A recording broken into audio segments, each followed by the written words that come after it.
బేసిక్గా స్ట్రెస్ పోవాలంటే ఒకే ఒక్క మార్గం ఉంది. ఆ మార్గం ఏంటో నేను వీడియో మధ్యలో చెప్తాను నీకు. దానికి ముందు నిజంగా జరిగిన ఒక సంఘటన చెప్తాను. ఈ సంఘటన విన్న తర్వాత నీ మైండ్లో, నీ బాడీలో, నీ జీవితంలో ఉండే స్ట్రెస్ మొత్తం ఎగిరిపోకపోతే ఇంకెప్పుడు నువ్వు నా ఛానల్ చూడొద్దు. ఇది నా ఛాలెంజ్. సో ఇప్పుడు ఒక మనిషి ఉన్నాడు. తను ఏం చేశాడు? ఒక ఉద్యోగం చేసుకుంటున్నాడు. ఉద్యోగం చేసుకుని హ్యాపీగా నడుస్తుంటే ఇంకొంచెం ఎక్స్ట్రా వర్క్ చేస్తే ఇంకో 5,000 ఎక్కువ వస్తాయని ఎక్స్ట్రా వర్క్ చేయడం మొదలుపెట్టాడు. కొంచెం కొంచెంగా ఒత్తిడి మొదలైంది. సరే, ఎవరూ చేయలేకపోతున్నారు ఈ పని నేను చేసి చూపించాలి, ఈ పని నేను చేసేస్తా, ఈ పని ఎవరో ఎక్స్ట్రా డబ్బులు ఇచ్చినా చేయను అంటున్నారు, కానీ నేను చేస్తే నాకు ఇంకా ఎక్స్ట్రా డబ్బులు వస్తాయని ఇంకొంచెం పని మీద వేసుకున్నాడు. ఇంకొంచెం ఒత్తిడి పెరిగింది. ఇలా ఒత్తిడి పెరుగుతూ పెరుగుతూ పెరుగుతూ పోయి 20,000 సంపాదించుకుని హ్యాపీగా ఉండే అతను 30,000 వస్తాయి కదా ఓవర్ డ్యూటీ చేస్తే అని చెప్పి చుట్టుపక్కల ఉండే పని అంతా తల మీద వేసుకున్నాడు. సరే, డబ్బులు వస్తున్నాయి, నిజంగానే ఫ్యామిలీ చాలా హ్యాపీగా ఉంది, మనోడికి కూడా డబ్బులు వస్తున్నాయి కాబట్టి బయట కొంచెం రెస్పెక్ట్ పెరిగింది. అప్పటిదాకా బండి మీద తిరిగినోడు ఈఎంఐ పెట్టి కారు కొనుక్కున్నాడు. సో ఒక్కొక్కటి సంపాదన పెరిగింది కాబట్టి ఖర్చులు కూడా పెరిగినాయి, కొనుక్కునే వస్తువులు పెరిగినాయి, ఈఎంఐలు పెరిగినాయి. ఒకానొక టైంలో నిద్ర సరిపోవట్లేదు, ఫేస్ మొత్తం పాడైపోయింది, ఆరోగ్యం పాడైపోయింది. ఇంకా మనం ఈ ఓవర్ డ్యూటీలు మానేసి మన ఉద్యోగం మనం చేసుకుందాం అనుకున్నప్పుడు దారి దొరకదు. ఎందుకంటే కారు ఈఎంఐ పెట్టేసావు, టీవీ ఈఎంఐ పెట్టేసావు, అది కాకుండా లేనిపోని ఈఎంఐలు పెట్టేసావు, దొరికిందల్లా కొనేసావు. అవన్నీ తీర్చడానికి 2 సంవత్సరాలు టైం పడుద్ది. సరే, ఈ 2 సంవత్సరాలే కదా, 2 సంవత్సరాల్లో మనం జాగ్రత్తగా గట్టెక్కించేసి ఆ డ్యూటీలు ఈ డ్యూటీలు చేసేసి పార్ట్ టైం చేసేసి గట్టెక్కిచ్చేద్దాం అని చెప్పేసి మళ్ళీ ఆ ప్రెషరు, ఆ ఒత్తిడి మీద వేసుకుని తప్పక బయలుదేరు. కొన్నాళ్ళు పోతే ఎవరైతే ఎన్ని చేస్తున్నాడో ఆ పర్సన్ను అందరినీ ఇంప్రెస్ చేస్తాడు ఆఫీస్లో. అయ్యి బాబోయ్, మనోడు ఎరగ చేసేస్తాడు వర్క్, అసలు మనోడికి మించిన వర్కర్ లేడు అని హెచ్ఆర్లు పొగిడారు, సిఇఓ పొగిడాడు, సిఓఓ పొగిడాడు, టీమ్ హెడ్ పొగిడాడు, టీమ్ లీడర్ పొగిడాడు, అందరూ పొగిడేశారు. అలా వర్క్ చేస్తూ చేస్తూ సడన్గా అతనికి ఒక చిన్న ఇబ్బంది వచ్చి అతను చనిపోయాడు. సో డాక్టర్స్ ఏమన్నారంటే, కొంచెం మనోడు ఓవర్ స్ట్రెస్ తీసుకున్నాడు, అందులోని కొంచెం కరోనా వల్ల కొంచెం ఎఫెక్ట్ అయ్యాడు.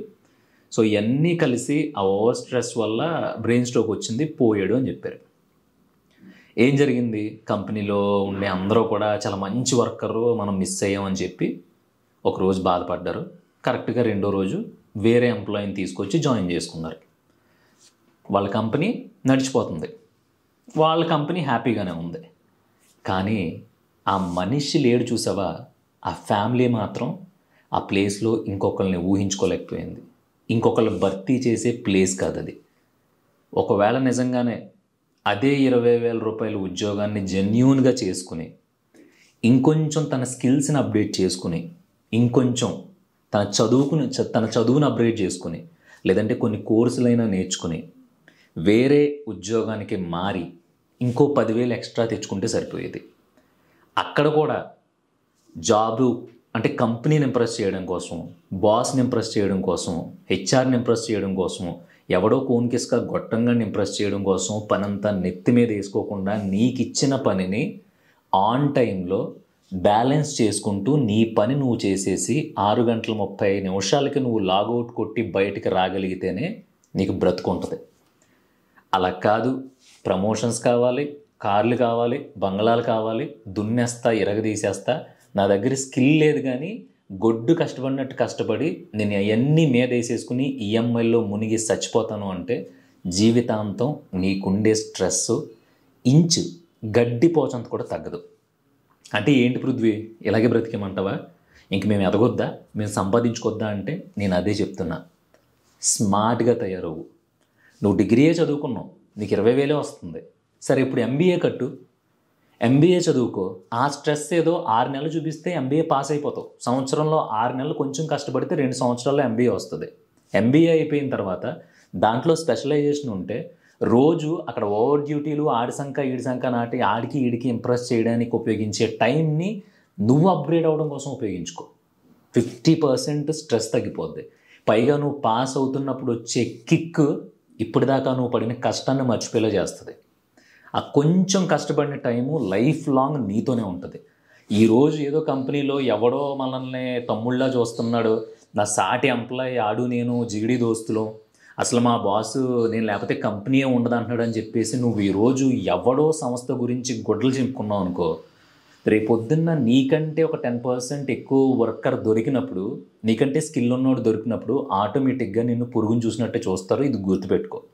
కావాలంటే ఎగ్జాంపుల్, మీ ఊళ్ళో కానీ, మీ బ్యాచ్లో కానీ, మీ కాలేజ్లో కానీ జాబ్ జాయిన్ అయినప్పటి నుంచి స్టిల్ ఆడదే కంపెనీలో ఉండి ఇల్లు కట్టుకున్నాడు, కారు కొనుక్కున్నాడు, తోపు అయిపోయాడు, మొత్తం వాళ్ళ ఫ్యామిలీ మొత్తాన్ని అదే కంపెనీ చూస్తుందనే కంపెనీ ఎక్కడన్నా ఉందంటే కనుక ఆ కంపెనీలో జాయిన్ అవ్వు, ఓకే. కానీ అలాంటి కంపెనీలు ఉండవు. ఇక్కడ ఎవడో పూర్తిగా నచ్చడు. యజమానే, పనుడే. ఎప్పుడు ఆడు ఎదగడానికే చూస్తాడు.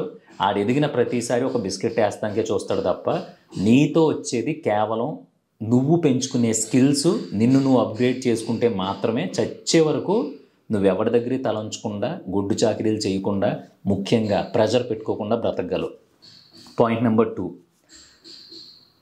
ఇప్పుడు మన అమ్మ నాన్నలు ఉన్నారు. మన వయసుకి వాళ్ళ వయసుకి దగ్గర 30 సంవత్సరాల డిఫరెన్స్ ఉంటుంది. మహా అయితే వాళ్ళు ఇంకొక 20 సంవత్సరాలు మాత్రమే బ్రతుకుతారు. 20 సంవత్సరాల తర్వాత వాళ్ళు మనల్ని వదిలి వెళ్ళిపోతారు. సో అలా ప్రతి ఒక్కరి లైఫ్లో జరుగుతుంది. నా లైఫ్లో జరుగుతుంది, నీ లైఫ్లో జరుగుతుంది, ఇంకొకరి లైఫ్లో జరుగుతుంది. కానీ అమ్మా నాన్నలు వదిలి వెళ్ళిపోయిన తర్వాత ఉంటుంది ఒక 6 నెలల్లో, సంవత్సరం, 2 సంవత్సరాల్లో బెంగ ఉంటుంది, జీవితాంతం బాధ ఉంటుంది. కానీ ఆ మాత్రం దానికి మనం అన్నీ మానేసి చీకటి గదిలో కూర్చొని ఎప్పుడన్నా ఏడ్చామా? అలా ఏడ్చిన వాళ్ళు ఎవరన్నా చూసావా? మా నాన్న పోయారు, నాకు ఇంకా బతుకు లేదు అని జీవితాంతం చీకట్లో కూర్చుని మందు తాగుతూ గడిపేసి ఉన్న ఎవరన్నా చూసావా? లేదు, మా అమ్మ పోయింది, అమ్మ అంటే ఇంకా పోడ్చలేని లోటు కదా, ఇంకా నా లైఫ్ అయిపోయింది అని చెప్పేసి తాగుడుకు బానిస అయిపోయి, లేదంటే ఇంకేం పని చేయకుండా బేవారసుగా తిరిగి వాళ్ళని ఎవరైనా చూసావా? లేరు కదా. కానీ ఒక్క అమ్మాయి విషయంలో అలా ఎందుకు అయిపోతున్నావు నువ్వు? సరే, ప్రేమించావు, ఆ అమ్మాయి ప్రేమించింది, సో మీ ఇద్దరికి రాసి పెట్టలేదు అనుకో, అంటే మరీ వేదాంతం మాట్లాడుతున్నానని కాదు, కానీ రాసి పెట్టలేదు, సరే వెళ్ళిపోయింది. అది చెప్తే తప్పు చేసిందా, నువ్వు తప్పు చేసావు, పక్కన పెట్టు, పోయింది కదా, పోనే. ఖచ్చితంగా ఒకరోజు నీ లైఫ్లోకి ఇంకొక అమ్మాయి వస్తుంది. ఆ అమ్మాయి వచ్చిన రోజు నువ్వు వెళ్ళిపోయిన దానికోసం ఎంతైతే బాధపడ్డావో అంతకు మించిన ప్రేమని నీ లైఫ్లోకి వచ్చిన అమ్మాయికి ఇవ్వి. ఎలా ఉండాలంటే, రేపు పొద్దున్న నువ్వు నీ లైఫ్లోకి వచ్చిన పిల్ల బండి మీద నిన్ను ఏదైతే వదిలేసి వెళ్ళిపోయిందో దాని ఇంటి ముందు తిరగాల. అది ఎక్కడికి వెళ్తే అక్కడ 10 సార్లు కనిపించాల.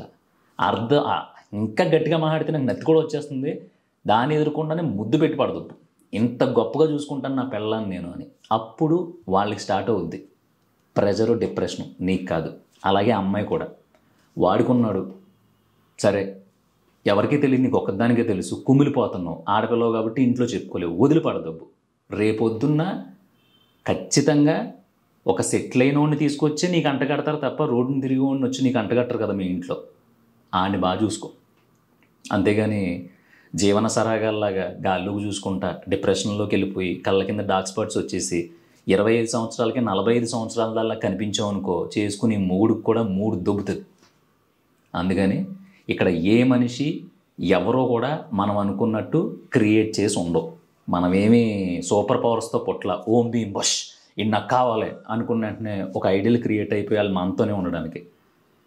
మనం మోసంలో బ్రతుకుతున్నాం. అది నీకు అర్థమైతే నువ్వెప్పుడూ డిప్రెషన్లోకి వెళ్ళవు, ఎప్పుడూ ప్రెజర్ ఉండదు.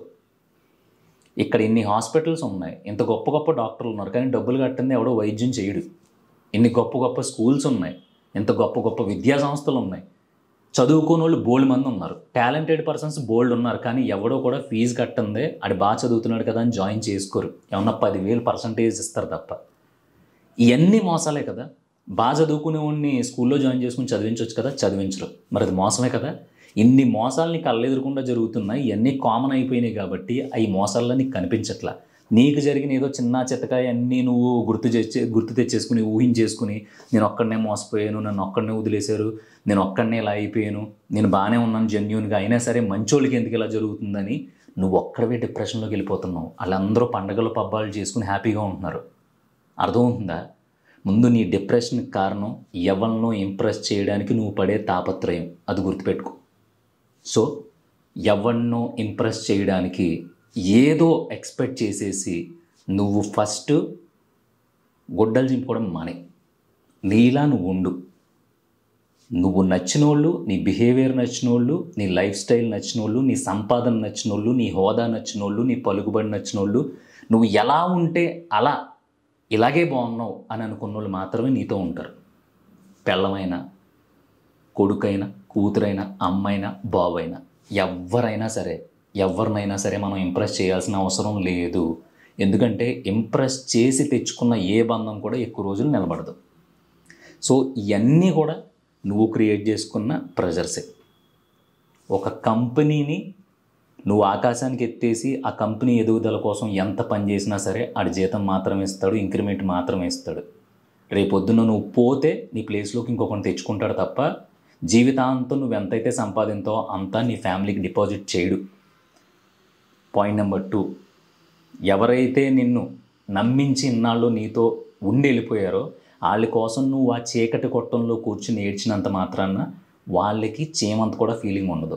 రేపొద్దున నువ్వు దేశాన్ని ఏలడానికి ఒక స్ట్రాంగ్ స్ట్రెంగ్త్ క్రియేట్ చేసుకుని గట్టిగా నిలబడతావు చూసావా, నేను అనవసరంగా మిస్ చేసుకున్నాం, అని చేసుకుని ఉంటే ఆ రోజాన్ని మిస్ చేసుకోకుండా ఉంటే ఆడి పక్కన నేను కూడా ఉండేవాడిని అనే ఒక ఐడియల్గా క్రియేట్ అవ్వు, సెట్ అయిపోద్ది. నువ్వు ఎదుగుదల చూసి అవతలో డిప్రెషన్లోకి వెళ్ళిపోవాలి తప్ప నువ్వు ప్రెజర్లోకి వెళ్ళకూడదు. నాకు తెలిసి నీకు అర్థమైంది అనుకుంటున్నా. సో మళ్ళీ చెప్తున్నా, నీతో నేను 10 నిమిషాలు మాట్లాడదాం అనుకుంటున్నా. సో నువ్వు నాతో మాట్లాడాలి అనుకుంటే మాత్రం మన ఛానల్ని సబ్స్క్రైబ్ చేయి, పక్కనే ఉన్న బెల్ ఐకాన్ మాత్రం కొట్టు. ఎందుకంటే నేను మాట్లాడే ప్రతి మాట వెంటనే నీ చెవి వరకు వినపడాలి కాబట్టి.